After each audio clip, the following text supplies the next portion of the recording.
Do you ever wish you could go back to those warm summer evenings from your childhood when the neighborhood kids would organize a massive water gun fight? Remember how awesome it was chasing your friends around, laughing and carrying on while getting soaked to the bone? Times like these always come to my mind when I use this week's weapon, the MTAR-21, because, well, it kinda looks like a water gun I had from my youth. Which is why I like to refer to the MTAR as the Super Soaker for multiple reasons. And now I bet you want to know why, right? Well, okay then. What's happening, everyone? It's time for Guns with Griz.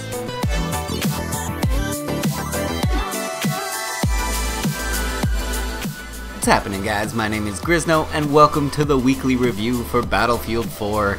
This is my second consecutive week getting one of these done, and I gotta say, I'm really enjoying the Battlefield times once again. Not gonna lie. I took a short break from playing it, and now that I've been back on a few times, I'm feeling a bit of that old spark between us that's been sort of dwindling in recent months. But anyways, that's not what you're here for. You're here for the review. Well, the Super Soaker does not disappoint, my friends, and I will get to it. But real quick, I just want to mention, please leave your comments with your suggestions for next week's weapon, guys. Let me know what you want to see down in the comments below. If I don't have any requests, I'm just going to choose one at random, which kind of defeats the whole purpose of your participation in this series. So leave me them comments, guys. I can't do the series without them. Alright, so let's get things going here by looking at the stats on the Super Soaker. The MTAR-21 Carbine does a maximum damage of 24 inside 8 meters before damage begins to drop off, ending at 50 meters where it will do its minimum damage of 15.4. The magazine size is 30 plus 1 in the chamber for 31 total, and the reload times are 2.75 seconds when empty and 2.35 seconds with a round still in the chamber. The MTAR fires at a rate of 900 rounds per minute, and its bullet velocity is 510 meters per second. And finally, I'd put the MTAR's recoil in the high area, so watch out for that, guys. So other than its aesthetics, the second reason why I like to refer to the MTAR-21 as the Super Soaker is because it soaks dudes with bullets! 900 rounds per minute is the rate of fire you'll be enjoying with this little fella, and that is probably the MTAR's best feature. This little weapon will shred enemies pretty quickly, making it an excellent choice for close quarters for a close quarters weapon from the carbine category, which is another great thing about the MTAR-21. It's a carbine, so you can use it on any class you wish. Another feature lending itself to the MTAR's ability in close quarters is its decent reload times. I mean, they're definitely not spectacular or anything, but the differences between the short and long reload is negligible, and they're both right in that mid-range when you compare them to all the other carbines. For example, the ACWR and the M4 are both extremely fast on the short reloads at around 1.8 seconds, which is certainly a lot better than the MTAR's 2.35, but at the same time, the long reload of the MTAR is certainly a lot faster than the long reload of, say, the Type 95. So in reality, you're looking at some pretty acceptable reload times, even if you do fully empty your magazine. And finally, one last reason why the MTAR is so good in close quarters is that it has amazing hipfire accuracy. I love using this guy from the hip, and it's definitely a good option if you find yourself surprised by an enemy. In fact, you're probably going to see a lot of hipfire going on in this video. But there is one glaring problem with the MTAR-21, and that is that it has rather high recoil. This makes longer range engagements tricky, to say the least. And if you're wondering if the ACOG optic was any good on the MTAR here, yeah, it wasn't.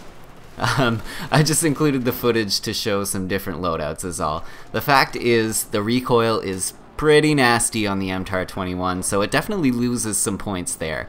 What you can do to combat this, however, is use an angled or folding grip. I really find these grips work the best on the MTAR, as it helps reduce the first shot recoil multiplier, and I think that's like the worst part about the MTAR's recoil, is the very first kick you get. It's way up and to the right. So my advice to you guys is to use the angled or folding grips for the most part, but again, that's just my opinion, obviously. Feel free to try the other grips. Some of them may work better for you. I'm just saying those are what I felt worked best. So I'd say the MTAR is at its best when used in close to medium range combat. due to the high recoil, it's not going to prove very effective at longer ranges. On top of that, you've got a bullet velocity of only 510 meters per second, you know, which is not the worst, but it will be a detriment at longer ranges, as you'll have to lead targets who are on the move slightly more. Picking the right attachments to use on the MTAR is going to prove very important this time. There are a number of them that I find either don't work at all or just don't do enough to be worth the time. And you want to pick ones that are really going to help with the big problems on the MTAR, like its high recoil. So while we're on the subject of attachments, let's talk about some of the options out there. For the optic, I really don't see a medium range scope being of much use to you should you choose to run with this weapon. I feel like the recoil is just too high, and it's too high to justify it, and I always do much better with a short range optic, even when I'm targeting someone who's a bit farther away than I'd like. If you do want to use a medium range, then I would highly recommend using a laser sight as well to take advantage of the amazing hipfire accuracy this weapon has whenever possible.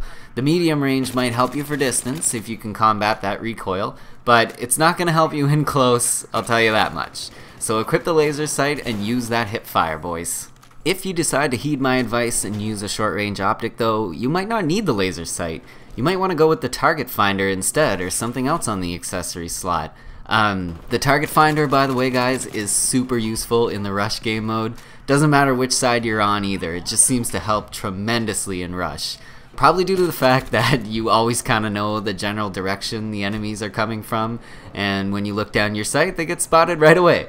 But yeah, it's super helpful, so you might want to consider running that on a weapon like the MTAR, where it does already have great hipfire capabilities. When it comes to the barrel attachment, I really do like the suppressor on the MTAR, being that it is at its best in close quarter situations. You don't have to worry too much about the hit you'll take to the bullet velocity, and you can be a sneaky snake and remain hidden from your enemy's radar. So basically, my favorite loadout was the short range optic, laser sight, suppressor, and the folding grip. That's Grizno's jam right there for the MTAR-21, and it's pretty basic, but, you know, gets the job done. Alright, now it's time for my favorite part of the episode. Time to find out where this weapon lands on the scale of badassery. So the scale's gonna be kind today. Kind enough to give the MTAR a 7.5 out of a possible 10 bubbleses. I think the MTAR-21 is a mighty fine carbine, sick rhyme, and it definitely gets my seal of approval, guys. So go forth, reclaim a sliver of your youth, super soaker it up. Hope you all enjoyed the review. Don't forget, before you leave me a comment with a suggestion for a weapon you want to put on the scale of badassery next week. I need them. Thank you all so much for watching, and I do very much hope you enjoyed the video. If you did and you'd like to show it a little love, you can always do so by clicking that like button down below. If you thought I missed anything, I'm always open to feedback, so let me know what you thought down in the comments below if you feel like there's anything I could have added or anything I was totally off base on. My name's Grizno, guys, and if you aren't a subscriber already of mine, well, you should be, guy. Click that subscribe button, fella. I'd love it if you did. See you next time, gents.